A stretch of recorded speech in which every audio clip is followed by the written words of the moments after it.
हम लोग यहाँ इकट्ठा हुए हैं अखंड भारतीय युवा पार्टी के विस्तार के परिप्रेक्ष्य में और खास करके दिल्ली प्रदेश में हमारी पार्टी का मतलब शुरुआत हो रहा है और प्रदेश अध्यक्ष जी राजेंद्र शर्मा जी, इनका स्वागत, नमस्कार।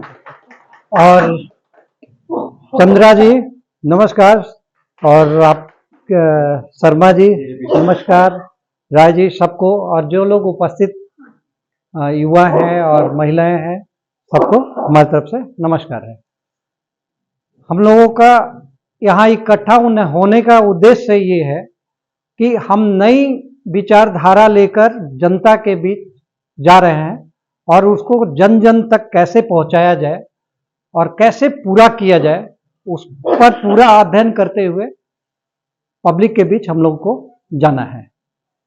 सबसे पहला प्रायोरिटी हमारे मैनिफेस्टो में, हमारे पार्टी के मैनिफेस्टो में यही है कि शिक्षा 1 रुपए की हो या 1 करोड़ की, प्रधानमंत्री की हो या चपरासी की, ब्राह्मण की हो या दलित की, सबकी समान शिक्षा व्यवस्था कैसे कायम हो हमारे देश में, वो हमारी सबसे पहले प्रायोरिटी है। वो कैसे होगी, वो सारे फॉर्मेट बने हुए हैं, वो समय आने पर जनता के बीच रखा जाएगा। दूसरी है चिकित्सा प्रणाली, वो भी प्रत्येक व्यक्ति के लिए एक समान हो, मतलब प्रधानमंत्री हो या चपरासी हो, ब्राह्मण हो, दलित हो, गरीब हो, अमीर हो, वो कैसे हो सकता है, वो फॉर्मेट ऑलरेडी स्टडी किया हुआ चीज है। वो ग्राउंड पे जब इम्प्लीमेंट में आएगा तो मतलब प्रधानमंत्री का बच्चा या प्रधानमंत्री बीमार पड़े, उसी चिकित्सा प्रणाली में उसकी चिकित्सा होनी चाहिए जिस प्रणाली में उस गरीब बंदे का। वैसा सिस्टम कैसे हमारे देश में आए, उस पर सबसे पहला ये 2 चीज पर फोकस है।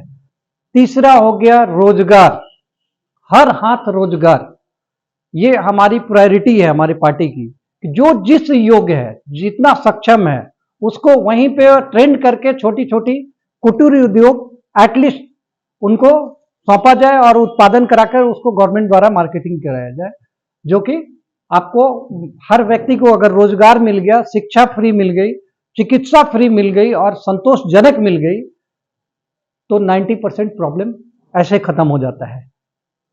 चौथा आता है न्याय प्रणाली, जो कि आज प्राइवेट बनी हुई है।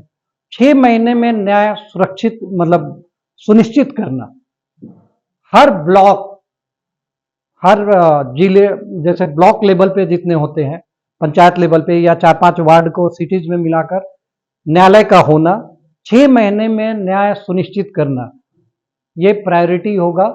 क्योंकि तारीख पे तारीख फरियादी ही पनिश हो जाता है, ऐसे न्याय का क्या मतलब। आज आप बीमार हो और 10 साल बाद अगर आपको इलाज मिले, ऐसा इलाज को आप क्या बोलेंगे, वो जस्टिस है ही नहीं। आज के डेट में किसी को जस्टिस मिलता नहीं है। न्याय प्रणाली हो गया, साथ में जितने भी ये उद्योग करने वाले लोग हैं, 50 लाख तक का कोई भी व्यक्ति अगर बिजनेस करता है तो उसको कहीं भी ऑफिस पेपर बनाने की जरूरत नहीं है। तो वहां के सरकारी कर्मचारी का दायित्व होगा कि उसके पास जाए और पेपर बनाए, उनको मॉनिटरिंग करे, अगर इकोनॉमिकल सपोर्ट की आवश्यकता है तो उसे मतलब वो भी दे।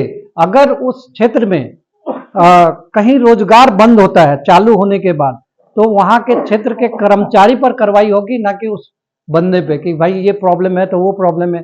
आज फूड डिपार्टमेंट हो या नापतौल डिपार्टमेंट हो या बहुत सारे डिपार्टमेंट बने हुए हैं, तो लाइसेंसिंग के चक्कर में एक छोटा सा बिजनेसमैन भी दरवाजे दरवाजे दौड़ते रहता है और उसका शोषण होते रहता है। वो नहीं होनी चाहिए, उसको बंद करना है। ये 5 मुख्य पॉलिसी हो गई। पूरे दिल्ली को हरियाली से भरना, ये भी अपना पार्टी का उद्देश्य रहेगा, ताकि पॉल्यूशन, एयर पॉल्यूशन कम हो, और ये पार्टी द्वारा भी चलाया जाएगा और सरकार से भी रिक्वेस्ट किया जाएगा, जो प्रेजेंट में ऑलरेडी म्युनिसिपल में या आपके दिल्ली सरकार में या केंद्र सरकार से जो भी सहयोग हो वो सहयोग करे और इसको भरे, ताकि एयर पॉल्यूशन कम हो और जल शुद्ध हो। इसके लिए जमुना को गहरा करके उसको दूसरे नदी से जोड़ा जाए और जितने नाले जमुना में गिरते हैं वहां पे डंपिंग पॉइंट बना के रिसाइकल करके जमुना में पानी छोड़ा जाए, ताकि जमुना शुद्ध हो और हमारे नहाने के लायक हो।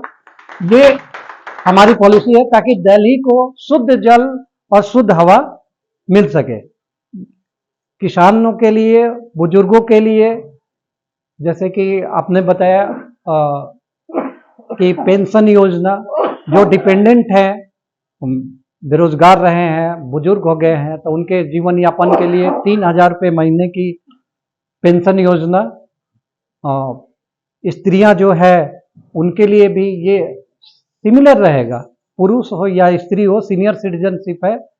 अगर बेरोजगार हैं वो, तो उनको 3,000 रुपये महीने की जो है मासिक लाभ मिलेगा, ताकि वो अपने जीवन को सुचारू रूप से चला सके।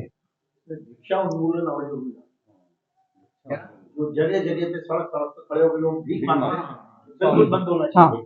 अभी उड़ीसा से होके आया हूँ, पूरे उड़ीसा में मंदिर के बाहर कहीं पर भी मुझे एक भिखारी दिखाई नहीं। नहीं,